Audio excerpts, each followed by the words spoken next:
தமிழ் சொந்தங்கள் அனைவருக்கும் வணக்கம். இப்போ பார்த்தீங்கன்னா எதை பற்றி பார்க்க போகிறோன்னா, நம்ம தளபதி அவர்கள் வந்து பாண்டிச்சேரியில் பேசியிருப்பாங்க, பார்த்துருப்பீங்க. நல்ல மாஸ் பண்ணியிருப்பாங்க, நல்லா பேசியிருக்காங்க.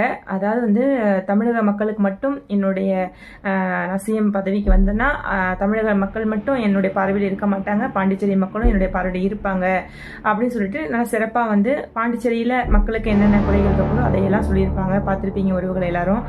அப்புறம் பார்த்தீங்கன்னா இன்னொரு விஷயம் பார்த்தீங்கன்னா, இப்போ ட்ரெண்டிங் ட்ரோல் பண்ணி போட்டுட்ருக்காங்க. என்னென்னு பார்த்தீங்கன்னா, நம்ம தாவேக தலைவர் விஜய் அவர்கள் வந்து தற்குரீஸ் வந்து ஏண்டா தற்குரீஸ் வந்து எழுதி கொடுக்கறது அப்படியே வந்து படிக்கிறியே, அது உண்மையா பொய்யான்லாம் நீ பார்க்க மாட்டியா?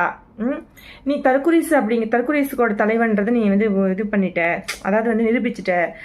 வந்து நீ வந்து தலைவனாக இருக்க தகுதியே இல்லை, யார் என்ன எழுதி கொடுத்தாலும் அதை அப்படியே வந்து படிச்சிடுற, அங்கே வந்து அது உண்மையாக பொய்யான்னு பார்க்க மாட்டேன்னு சொல்லிட்டு நிறைய ட்ரோல் போயிட்டுருக்கு. நம்ம தாவேக தலைவர் விஜய் அவர்களை பற்றி ட்ரோல் பண்ணி போட்டுக்கிட்டு இருக்கிறாங்க.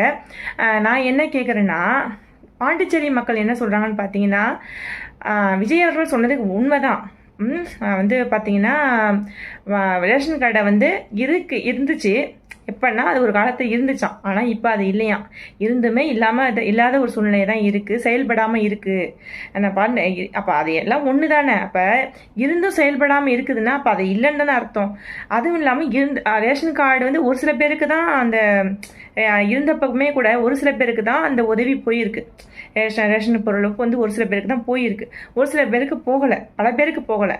அதனால அவர் சொன்னது கரெக்டு தான். என்ன, அவர் வந்து தப்பாலாம் எதுவும் சொல்லலை அப்படின்னு சொல்லிட்டு பாண்டிச்சேரி மக்கள் வந்து அவங்க பங்குக்கு அவங்க சொல்லியிருக்கிறாங்க. கொத்தடி மீஸு, சொம்பு தூக்கீஸு, பூஜா தூக்கீஸு, நீங்களாம் இருந்தீங்கன்னா போய் பாண்டிச்சேரி மக்கள் என்ன சொல்கிறாங்க அப்படிங்கிறத கேட்டு வந்து பேசுங்க. சும்மா ஏதோ பேசணுன்றதுக்காக பேசாதீங்க. என்னுடைய கேள்வி என்னன்னா, அவர் வந்து சரி வரைய பார்த்து படிக்கிறதாவே இருக்கட்டும், 30-40 வருஷமாக ஆட்சி ஆண்டவங்க, அரசியலில் ஊர்னவங்க எதை பார்த்து படிக்கிறாங்க? அவங்களும் எழுதி கொடுக்குறத பார்த்து தானே படிக்கிறாங்க. ஊராட்சியை நகராட்சின்றாங்க, நகராட்சியை மாநகராட்சிங்கிறாங்க. அப்புறம் பார்த்தீங்கன்னா கணக்கெல்லாம் தப்பாக சொல்கிறாங்க. தமிழ் தாய் வாழ்த்து பாட தெரியல, மேயர்னு சொல்கிறாங்க.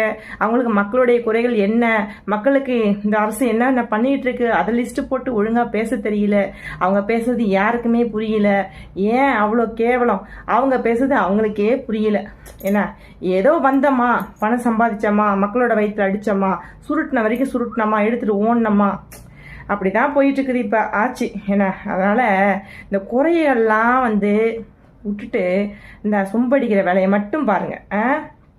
அப்புறம் வந்து இன்னொரு விஷயம் சொல்ல மறந்துட்டேன். நீங்கள் பொதுமக்களாகிய உங்களுக்கு தான் இந்த பதிவு. நீங்கள் தாவேக தலைவர் விஜய் அவர்களை ஓட்டு போட்டு ஜெயிக்க வச்சாலும் அவர் மாசு தான். என்ன, நீங்கள் ஜெயிக்க வைக்காம தோக்க வச்சாலும் அவர் மாசு தான்.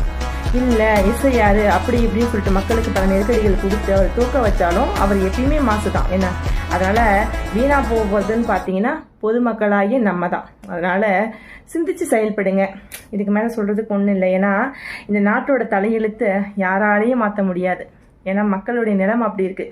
இப்போவே பாருங்கள், நம்ம சிஎம் ஐயா ரேஷன் கார்டுக்கு 5000 வழங்கப்படும், தீபாவளி பொங்கல் பரிசாக 5000 கார்டுகளுக்கு வழங்கப்படும் சொல்லிட்டாருன்னா என்ன, மக்கள் அப்படியே மாறுறதுக்கு வாய்ப்பு நிறைய இருக்குது. அதனால் நாட்டோட தலையெழுத்தை மாற்றுறது ரொம்ப கஷ்டம்.